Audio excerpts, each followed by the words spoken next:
اپنے فیصلوں کو اللہ پر چھوڑ دو، مایوسی تمہیں چھوڑ دے گی۔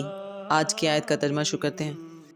پناہ مانگتی ہوں اللہ کی شیطان مردود سے، شروع اللہ کا نام لے کر جو بڑا مہربان نہایت رحم والا ہے۔ جو شخص ایمان لانے کے بعد اللہ کے ساتھ کفر کرے، وہ نہیں جو کفر پر زبردستی مجبور کیا جائے اور اس کا دل ایمان کے ساتھ مطمئن ہو، بلکہ وہ جو دل سے اور دل کھول کر کفر کرے تو ایسوں پر اللہ کا غضب ہے اور ان کو بڑا سخت عذاب ہوگا۔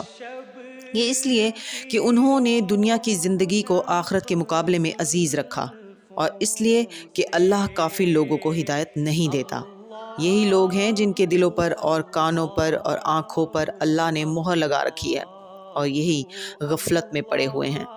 کچھ شک نہیں کہ یہ آخرت میں خسارہ اٹھانے والے ہوں گے۔ پھر جن لوگوں نے ایذائیں اٹھانے کے بعد ترک وطن کیا، پھر جہاد کیے اور ثابت قدم رہے، تمہارا پروردگار ان کو بے شک ان آزمائشوں کے بعد بخشنے والا اور ان پر رحمت کرنے والا ہے۔ صدق اللہ العظیم۔